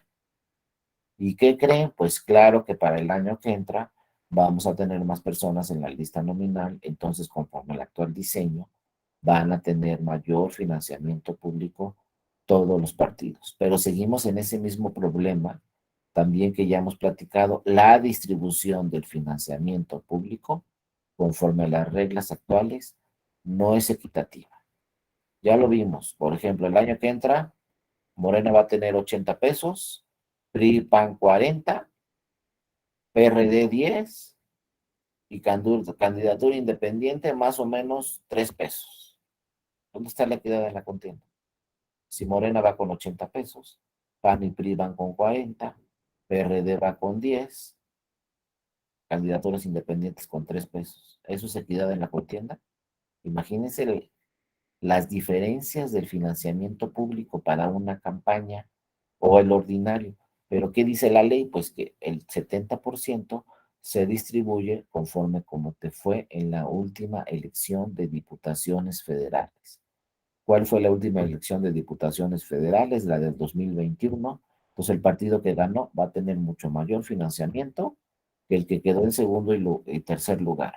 Y va a tener mucho mayor financiamiento que el que quedó pues, en último lugar en los resultados, como fue el PRD, que apenas alcanzó su registro, pero va a tener un financiamiento muchísimo más bajo que el de Morena. Entonces hay que revisar esa fórmula porque ¿cómo podemos hablar de equidad en la contienda, como dice Sujei, si un partido entra a una campaña con 80 pesos y el otro partido entra con 10 pesos? Y la candidatura independiente entra con 3 pesos, más o menos, imagínense. ¿Dónde está la equidad en la contienda? Pero sí está el modelo. ¿Y saben qué es lo curioso? Que el modelo no lo hizo Morena. Morena es el beneficiado, pero es un modelo ya venía desde antes. Porque antes los partidos, pues el PRI y el PAN pensaban que siempre iban a ganar las elecciones quizá y dijeron pues vamos a poner un diseño donde los partidos que tengan mayor votación tienen mayor financiamiento y entonces así yo PAN y yo PRI siempre voy a tener mayor financiamiento que los demás porque somos los que ganamos las elecciones. Pues oh, gran sorpresa 2018, cambió radicalmente el tema, el que ganó con mucho mayor votación fue Morena que el PRI y el PAN y ahora Morena es el beneficiado de esa regla que aprobó el PRI y el PAN cuando estaban en el gobierno. Y así está la regla. Y les digo, yo ya tengo mis dudas serias si va a dar tiempo de esta reforma electoral, porque estamos hablando de una reforma electoral que es desde la Constitución. Y acuérdense que para reformar la Constitución, el poder reformador permanente, pues lo integran la Cámara de Senadores, la Cámara de Diputados y los congresos estatales. Todos tienen que autorizar la reforma, la tienen que aprobar. Si no la aprueba la mayoría de los congresos estatales, no pasa esa reforma. Entonces se tiene que revisar en el Senado, se tiene que revisar en la Cámara de Diputadas y Diputados, y se tiene que revisar en las 32 entidades federativas del país por parte de sus congresos. Quedan 10 meses, ¿va a dar tiempo? Pues a ver cómo se ponen las discusiones en septiembre, porque en septiembre es cuando se abre el periodo de sesiones, el segundo periodo de sesiones. Ahorita están en receso. Entonces ahorita están revisando las normas, las están analizando y va a venir la discusión a partir del 1 de septiembre, una discusión que va a ser muy amplia, muy profunda seguramente, de septiembre a diciembre, y a ver si por ahí de diciembre pues aprueban una reforma o no alcanza o no llegan al acuerdo, y luego la ley nos dice claramente deben de ser las 2/3 partes del Senado de la República y las 2/3 partes de la Cámara de Diputadas y Diputados. Entonces, a ver si le alcanza a los partidos que sean las 2/3 partes. Un solo partido no puede provocar la reforma. Entonces, se necesita en diversos acuerdos para obtener las 2/3 partes de los votos y pase esa reforma, ¿no? Les digo, yo no sé, lo que a mí más me preocupa realmente es el tema del voto electrónico, porque creo que si es urgente un voto electrónico al tener una lista nominal tan grande de prácticamente 90 millones de personas, pues el voto electrónico sería muy eficiente para evitar imprimir tantas boletas para 94 millones de ciudadanas y ciudadanos, pero habrá que esperar a ver si nos alcanza la reforma. Pero bueno, con esto les digo que cuando leamos ley general, pues aplica para todas las elecciones, tanto para las de la entidad federativa como para las elecciones federales. Esta nueva ley general que se creó en 2014 aplica para todas las elecciones. Entonces, si tenemos un proceso electoral en el Estado de México, como va a ser el año que entra, hay que estudiar qué dice el Código Electoral del Estado de México, pero también hay que estudiar qué dice la Ley General de Instituciones y Procedimientos Electorales, porque al llamarse Ley General aplica para todas las elecciones. Y también tenemos una Ley General de Partidos Políticos que nace en el 2014 y que aplica para todas las elecciones. Por eso les cambió una palabra a estas leyes, pero una palabra fundamental. En vez de ser leyes federales, ahora son leyes generales, y al ser leyes generales se aplican para todas las elecciones. Lo mismo que pasó con el IFE. El IFE era una institución federal, ahora es una institución nacional y tiene competencia en todas las elecciones, el INE, como ya lo hemos platicado. Y entonces, bueno, el tema que quedó pendiente en la sesión anterior fue facultad de atracción del Instituto Nacional Electoral. En este asunto, SUP quiere decir Sala Superior, RAP, recurso de apelación 284, es decir, es el número 284 que llegó a la Sala Superior en el año de 2016. Y aquí se dijo, pues, que en el artículo 41 tenía la facultad el Consejo General del INE para traer a su conocimiento cualquier asunto de la competencia de los órganos electorales locales. Así dice la Constitución. Cualquier asunto de competencia de los soples lo puede atraer el INE. Y hay quienes dicen que esto es una verdadera ataque directo al federalismo en México. Porque si la Constitución, por un lado, nos dice hay dos niveles de gobierno, el federal y el estatal, ¿por qué ahora resulta que una autoridad nacional va a sustituir a una autoridad local? ¿Qué sucede con el federalismo en México? Se ha cuestionado mucho el tema del federalismo en México, pero así lo dice la Constitución, artículo 41, base quinta, apartado C, segundo párrafo, nos dice el Consejo General del INE tiene la facultad de atraer a su conocimiento cualquier asunto de la competencia de los hombres, cualquiera, inclusive, como vemos en este caso, sustituir a la autoridad local, ¿no?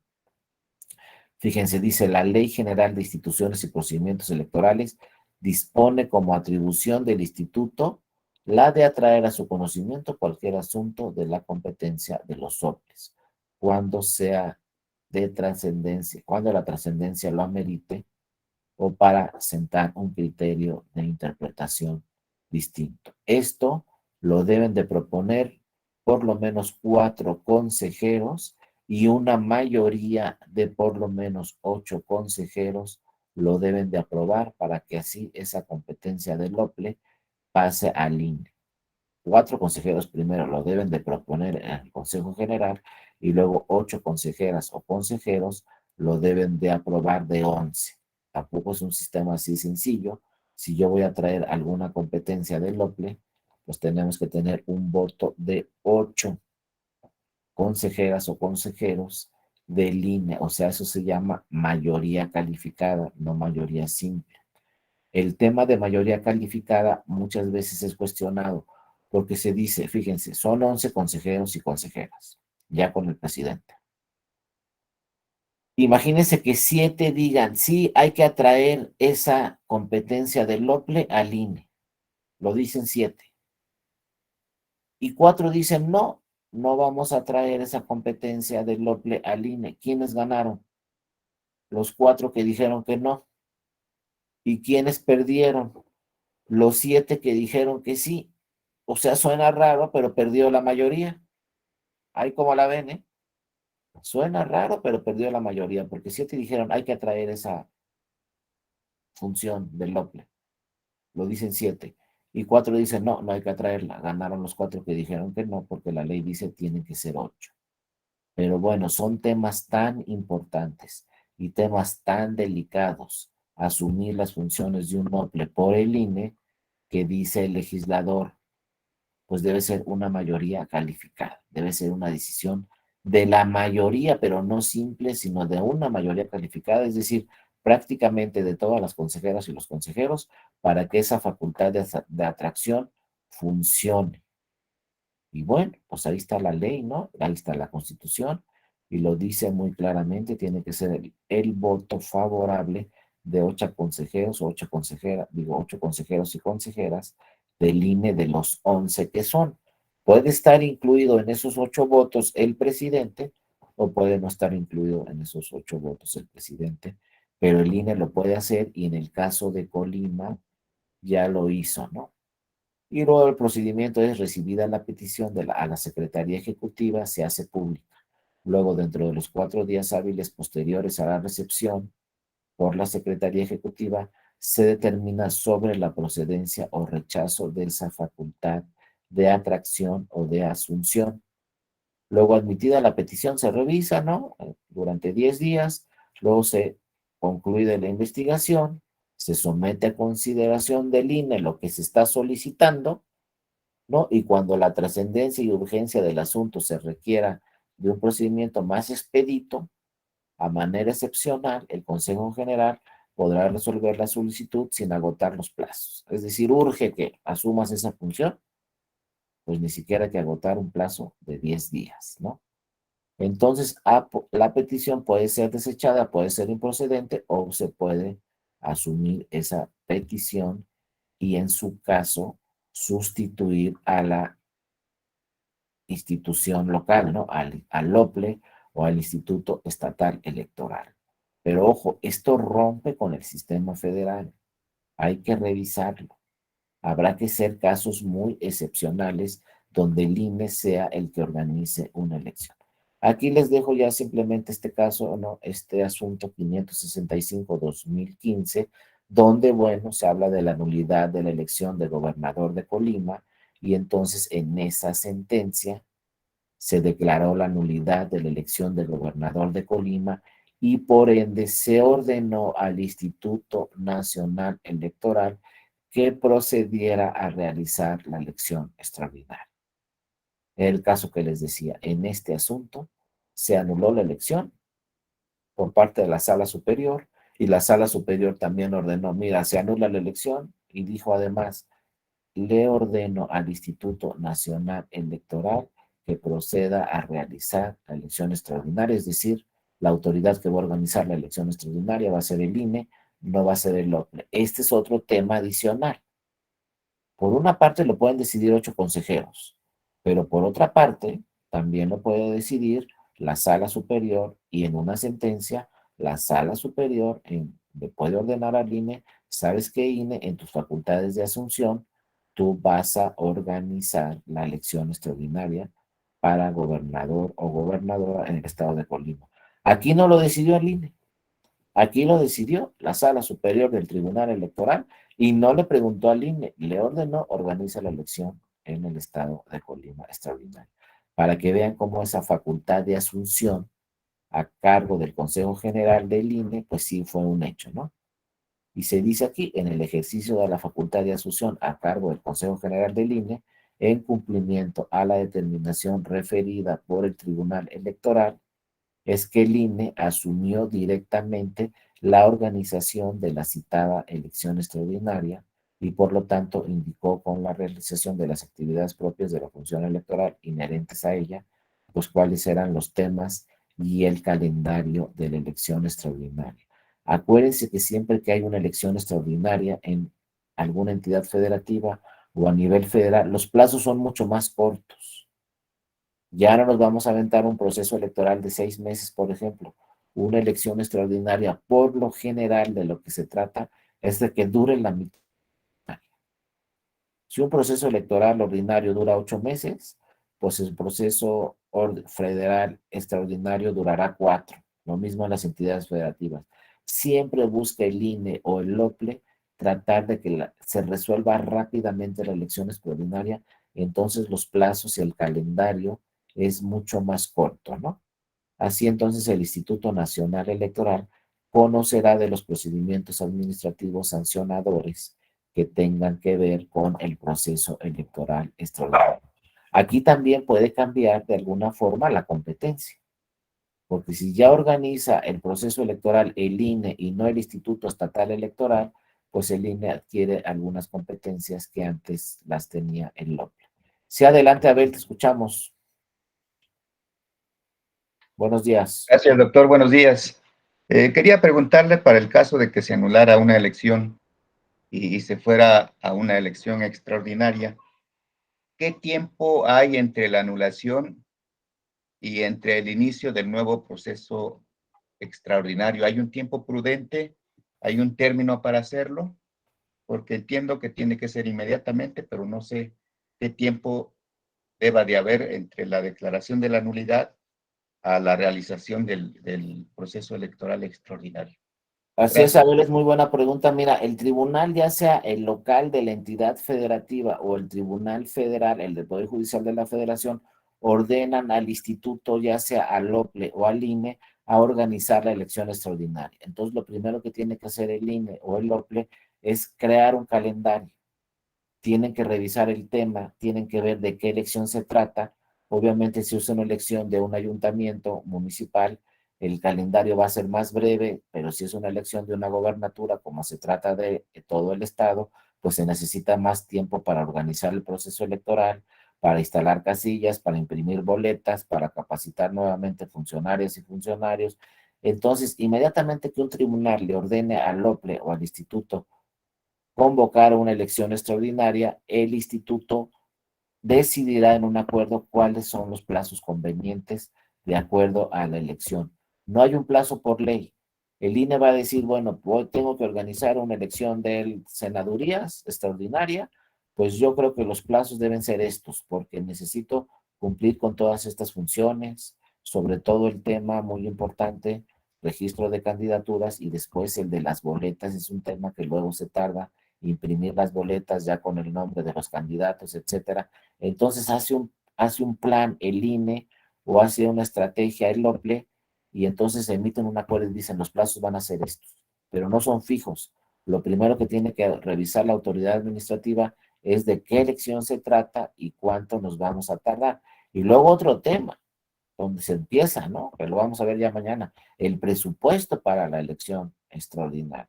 Hay que solicitarle al Congreso Estatal o en este caso al Congreso Federal, depende de qué elección se trate, pues un nuevo presupuesto, porque cualquier elección es carísima, ¿eh? Cualquier elección. Por ejemplo, el año pasado el Tribunal Electoral anuló una elección en un municipio pequeño del Estado de México por violencia política en razón de género, en un municipio en el Estado de México. De los municipios pequeños del Estado de México se anuló la elección. Entonces se convocó una elección extraordinaria y la elección extraordinaria costó 1.500 millones de pesos en un municipio muy pequeño. Entonces, lo primero que hay que hacer es solicitarle al Congreso Estatal, o en este caso al del Estado de México, oye, ¿sabes qué? El Tribunal Electoral Federal ya me anuló la elección, me obliga a organizar una extraordinaria, pues necesito una partida adicional para organizar el proceso electoral extraordinario. Y luego viene ahí el debate, que ya también vamos a ver mañana, que de repente el Congreso Estatal le dice, no, pues te voy a dar 800 millones. Y el OPLE le dice, necesito 1.500, no me alcanza con menos.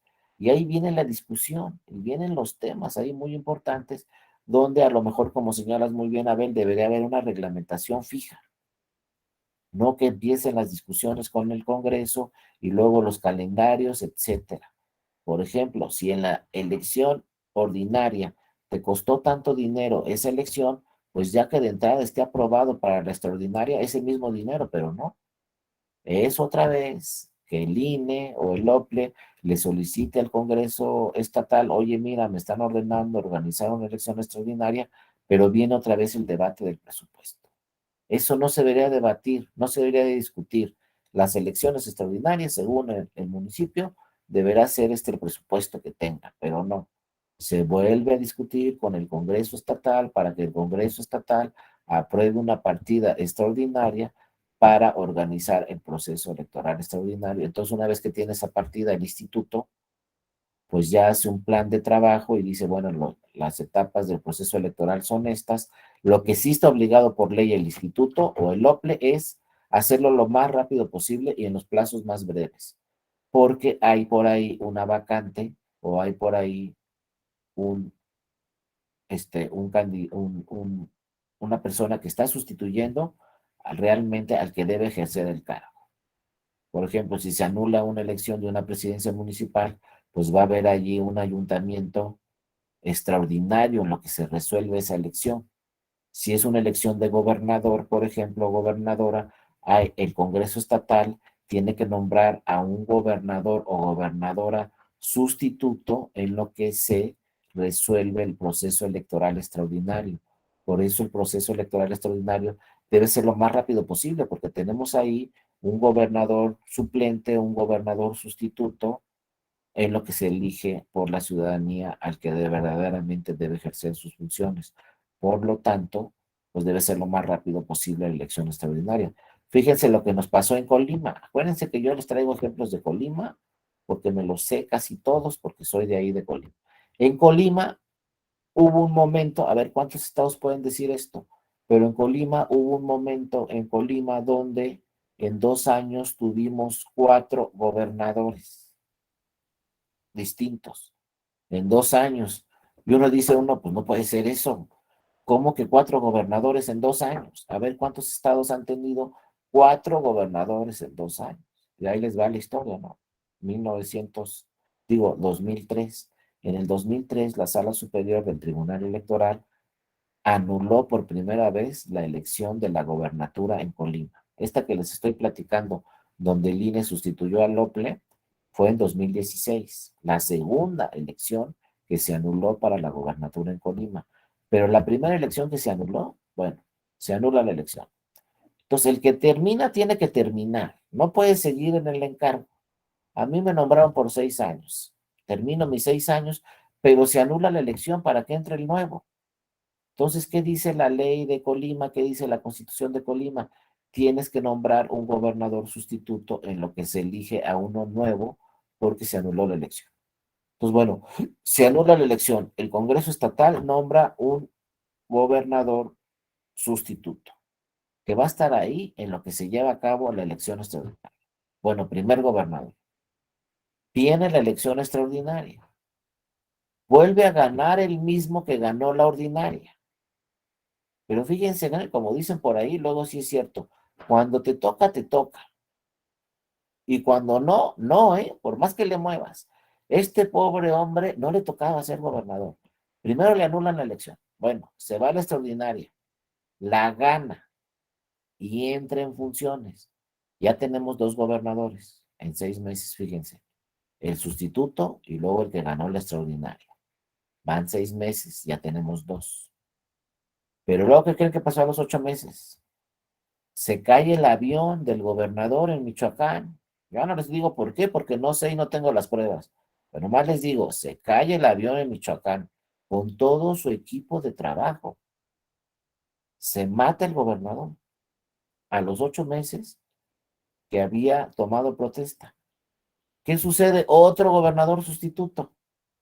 ¿Y qué sucede? Organizar otra elección extraordinaria.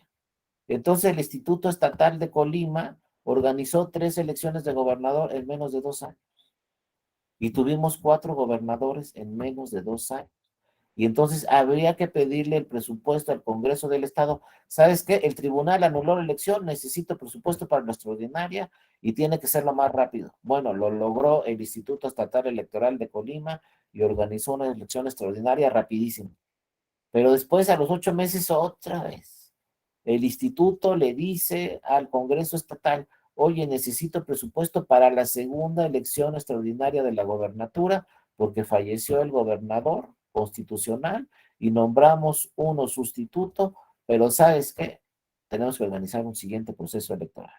Porque fíjense qué dice la ley en Colima y casi todas las leyes en los estados. Si durante los primeros 2 años falta el gobernador, hay que convocar a elección extraordinaria. Si de los últimos 4 falta el gobernador, ya no hacemos elección, nada más nombramos gobernador sustituto. Pero aquí todo lo que pasó en Colima fue durante los primeros 2 años. Entonces se tuvo que organizar un proceso electoral extraordinario y luego un segundo proceso electoral extraordinario. Ya decían en el Instituto Estatal de Colima, ¿cuándo vamos a salir de vacaciones? Y aquí cada 6 meses organizamos una elección para la gobernatura. Pero así sucede muchas veces en la materia electoral. No sabemos exactamente en qué momento hay que organizar una elección extraordinaria y muy bien, como dice Abel, luego no están ahí las reglas claras en la ley y hay que negociar desde con el Congreso a ver cuánto presupuesto me va a dar para organizar la elección extraordinaria y una vez que tenga ese presupuesto, pues tengo que poner la preparación de la elección se va a llevar en este plazo, la jornada electoral va a ser en este plazo y la calificación de la elección de la gobernatura va a ser en ese plazo y la toma de protesta del candidato ganador va a ser tal día. Y ahí se debe de incluir un plazo para las impugnaciones de la elección extraordinaria. Se le debe de dar un plazo al Tribunal Electoral de Colima para que resuelva las impugnaciones que se den en esa elección y luego otro plazo a la Sala Superior del Tribunal Electoral Federal también para que resuelva las impugnaciones que se puedan presentar con motivo de la elección extraordinaria de gobernador, porque no crean que porque es la extraordinaria ya no se impugna. También llegan los partidos y le dicen al tribunal, quiero que se anule la elección extraordinaria. O sea, es una historia de nunca acabar, pero eso sí nunca ha sucedido que el tribunal electoral anule una elección extraordinaria. Por lo general se anula la elección ordinaria, pero hasta ahorita en todos los casos se ha confirmado la elección extraordinaria. Solo en 3 ocasiones, fíjense, el Tribunal Electoral ha anulado una elección de una gobernatura y 2 ha sido Colima.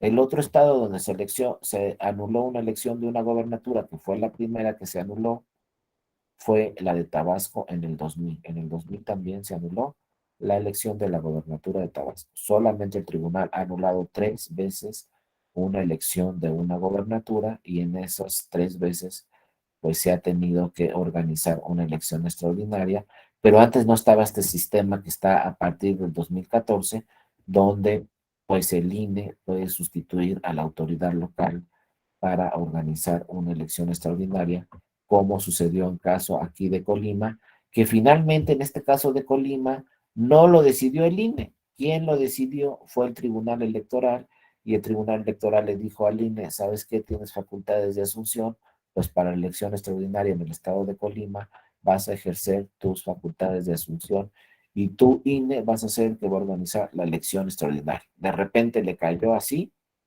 la sentencia del tribunal al INE y dijo el INE, pues hay que entrarle, porque ya lo está diciendo el tribunal, que yo tengo que organizar la elección estatal y pues la voy a organizar. Y el INE tuvo que preparar todo y también obviamente el INE tuvo que pedirle presupuesto al Congreso para organizar la elección estatal en el estado de Colima. Y es el primero y único caso donde sí se han asumido estas facultades de asunción, ¿no? Que tiene el INE y que ya se ejercieron. Les digo, como les dije la otra vez, pues el presidente del INE lo ha señalado públicamente ya varias veces, pues nos hemos quedado corto en nuestra facultad de delegación. Ya ejercieron la facultad de asunción, constantemente han ejercido su facultad de atracción, pero se ha reconocido también el INE que se han quedado cortos en sus facultades de delegación. O sea, son tantas cosas que tiene que hacer el INE que también debería de hacer valer y ejercer su facultad de delegación. Bueno, se lo paso a los OPLES. Y son muy pocos los temas donde el INE digo, esto que me corresponde a mí, pues mejor que lo hagan los OPLES.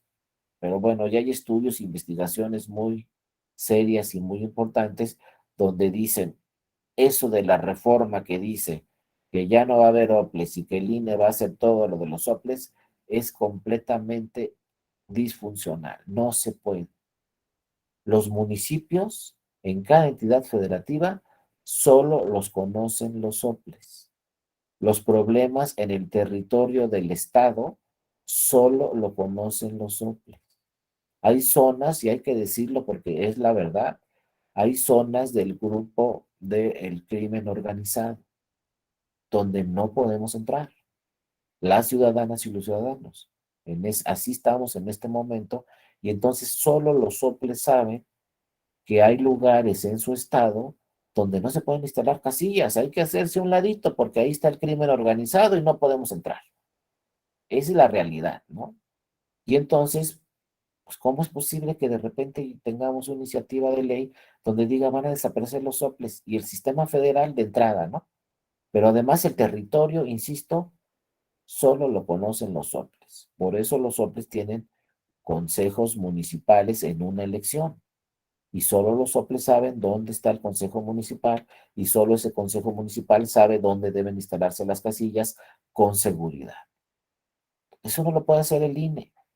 Pues, ¿por qué planteamos iniciativas de ley a una reforma electoral y decimos pues que desaparezcan los soples y que se encargue el INE? Los temas municipales son temas de los institutos estatales electorales, porque no estamos hablando de un municipio. En Oaxaca son más de 500, en el Estado de México son 125, en Veracruz, por ahí me puede decir el compañero, pero también son muchísimos municipios en Veracruz. Eso lo tienen que revisar los institutos estatales electorales.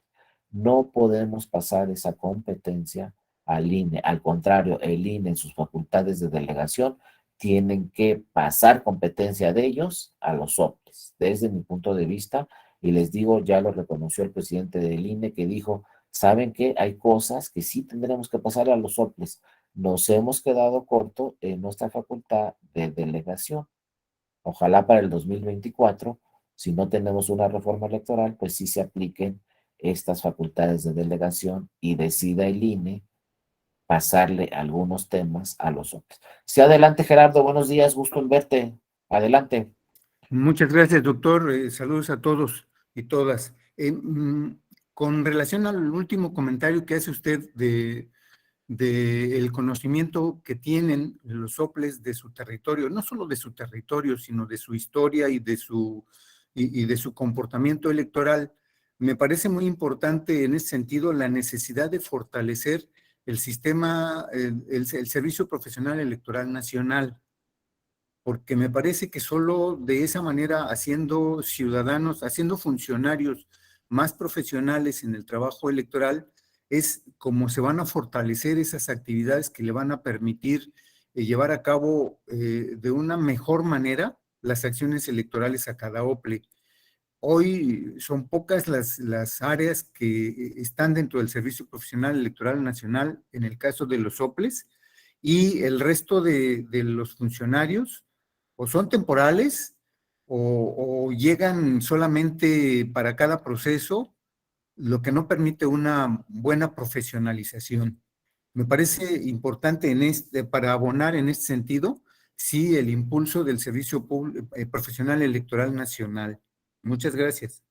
Sí, Gerardo, es una excelente aportación la que está señalando, porque fíjense, el Servicio Profesional Electoral del INE es de los más importantes en todo el país. Pocas instituciones tienen un servicio profesional tan importante como el del INE. Ahí sí hay una carrera electoral, podríamos decirlo así. Ahí sí se respetan, ¿no?, las plazas de las funcionarias, los funcionarios del INE, y constantemente se están capacitando. Ahora, con el 2014, con esa reforma, el INE también asumió funciones para nombrar a las consejeras y los consejeros de todos los institutos estatales electorales. Entonces, prácticamente las consejeras y los consejeros también entran a esta figura del servicio profesional electoral, porque son consejeros que pasan diferentes pruebas antes de ser nombrados como consejeros. Los evalúa el Consejo General con un examen escrito, con un examen oral, ahí ven su perfil académico y deciden todas las consejeras y los consejeros cuáles son las consejeras y consejeras idóneas para cada uno de los institutos. Ellos nombran también al presidente o la presidenta de cada uno de los institutos estatales electorales. Pero como muy bien dice Gerardo, nos faltan los de abajo. Todas las funcionarias y funcionarios de los institutos estatales electorales también deberían de incorporarse al servicio profesional electoral para, en primer lugar, que se respeten sus plazas y, segundo lugar, que constantemente estén bien capacitados. Porque lo que pasa muchas veces en materia electoral, que también es muy cuestionado, es que, a ver, vas a trabajar el año del proceso electoral nada más. Y termina el proceso electoral y ¿sabes qué? Pues muchas gracias porque ya no hay presupuesto y nos vemos en 3 años. Y no hay capacitación, no hay actualización, no hay un servicio profesional electoral para todas las funcionarias y funcionarios de los institutos estatales electorales. Entonces sí habrá que revisarlo, porque sí es muy eficiente, les digo, el Instituto Nacional Electoral de verdad tiene un servicio profesional electoral muy eficiente y constantemente se está capacitando a todas las funcionarias y funcionarios del INE y constantemente se están actualizando, toman una serie de cursos. Aquí con nosotros también en la Escuela Judicial Electoral constantemente nos encontramos con funcionarios y funcionarios del INE y también de los soples, pero hay que fortalecer la carrera electoral, porque como están las cosas, pues en muchos estados nos dicen, no, ¿sabes qué? Nada más vas a trabajar 10 meses, porque solamente hay presupuesto para 10 meses y terminando el proceso electoral, pues muchas gracias por tu participación y a lo mejor si hay presupuesto nos vemos en 3 años, pero no hay un servicio profesional electoral, no se está respetando la carrera, no se están respetando las plazas. Eso hay que revisarlo porque les digo, no sé por qué los legisladores y las legisladoras dicen, sale muy caro lo electoral, ya les dije, no es caro lo electoral y sí es muy importante. Simple y sencillamente, el orden social y la paz social de un país depende de las elecciones. Para eso son las elecciones, para evitar disturbios, para evitar conflictos, para evitar gentes con armas ahí que no están de acuerdo. Para eso nace la materia electoral, para eso nace el instituto, para eso nace el tribunal, para que no haya disputas, para que sea un instituto el que organiza la elección y un tribunal el que revise todos los actos y resoluciones y no estalle por ahí una guerra chiquita ahí en una entidad federativa. Entonces el orden social, la paz social, el orden común se lo debemos a las elecciones. Y entonces de repente dicen, no, es que ¿por qué le vamos a invertir al electoral? Como si de veras fuera muchísimo, y ya les dije, no es ni el 1% de lo que gastamos cada vez, cada año. Sin embargo, estos temas muchas veces no los comprendo porque por un tema económico queremos desaparecer el diseño federal y queremos desaparecer a los soples y queremos desaparecer a los tribunales cuando los soples organizan una elección en un estado que tiene 125 municipios. El INE no va a poder sustituir eso, ¿no?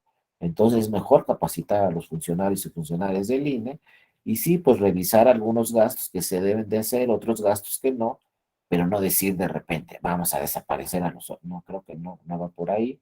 Hay que fortalecer a los soples, insisto, en este tema de delegación del INE, hay que ejercer la facultad de delegación del INE y el INE, pues ojalá ya para 2023, 2024, sí delegue diversas facultades que tiene el INE a los soples. Así, de alguna forma, las consejeras y los consejeros del INE están fortaleciendo directamente a los soples.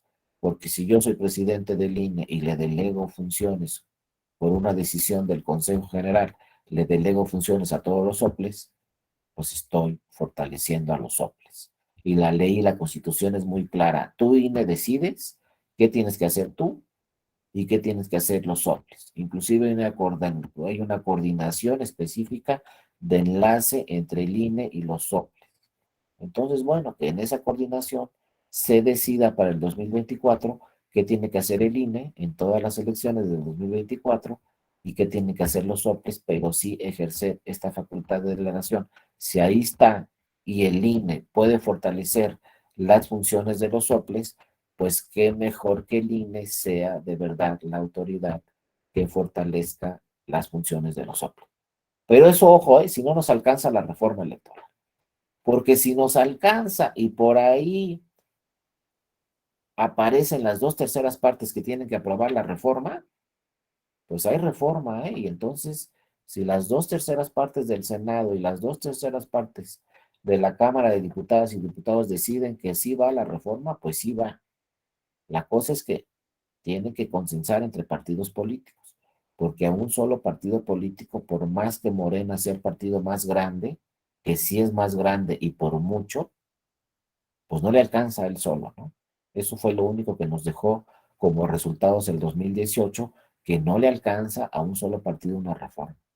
Casi, estuvo muy cerca Morena y su coalición en el 2018 de poder realizar reformas constitucionales solamente con partidos de la coalición. Estuvieron muy cerca, pero no alcanzaron. Si hubieran alcanzado ya sería otra historia, porque no es saber si pasa o no pasa la reforma, pues simplemente la reforma que quisiera Morena que pasara, pues pasara porque tenía la mayoría.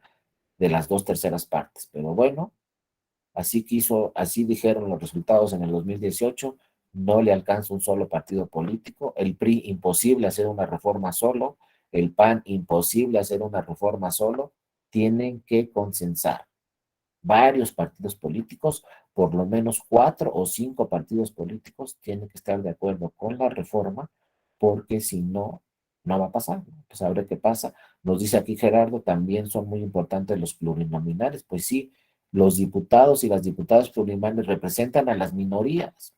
Si no tenemos minorías, pues entonces no hay una representación completa en el Congreso de la Unión. Esa figura de las diputaciones plurinominales es muy importante, porque son quienes representan a las minorías. Si no, ¿cómo llegan las minorías? Si un partido gana todas las elecciones de mayoría relativa, pues ese partido va a tener a toda su representación en el Congreso de la Unión, y los demás partidos, pues si no existe la figura de la primera minoría, no van a entrar. Por eso también fue muy importante, y esta figura de la primera, de las plurinominales, de los de representación proporcional, ayudó mucho para que un partido no fuera un partido hegemónico el que tuvimos en el siglo pasado durante muchos años, que decidía cualquier reforma. Cuando el PRI era un partido hegemónico, ahí no había que ver, a ver qué va a decir el Congreso, pues el Congreso era un solo partido y el Congreso decidía cualquier reforma. Ahora ya no, ahora para que el Congreso decida una reforma, en este caso electoral, pues se necesitan por lo menos 5 partidos políticos. ¿Ya ven qué pasó con la eléctrica? Pues simple y sencillamente no pasó. Aunque el presidente de la República estuvo insistiendo y insistiendo, si no tiene el consenso por lo menos de 4 o 5 partidos en el Congreso de la Unión, no pasó la reforma eléctrica. A ver qué sucede con esta electoral. Y bueno, si va a pasar la electoral, ojalá sí sea revisada. Si entren a fondo y se aprueben pues normas lógicas, ¿no? Y no nos suceda este tema de que desaparezcan los soples. Yo desde mi punto de vista, se los digo en lo personal, yo no creo realmente que vayan a desaparecer los soples.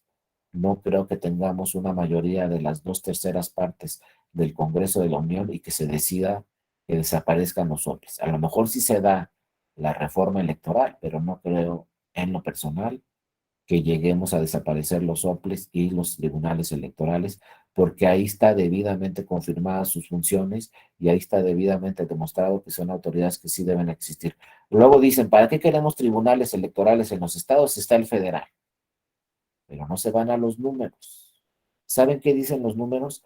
Que de cada 100 asuntos que llegan a un tribunal electoral local, de cada 100, solo 20 se van al federal. Entonces es un gran filtro el Tribunal Electoral, porque el Tribunal Electoral del Estado resuelve 100 asuntos y de esos 100 solo 20 llegan al federal. Si no estuviera el Tribunal Electoral local, entonces llegan los 100 asuntos al federal y el federal se llena de asuntos de todo el país, y más si vamos a tener elecciones concurrentes en 30 entidades federativas en el 2024.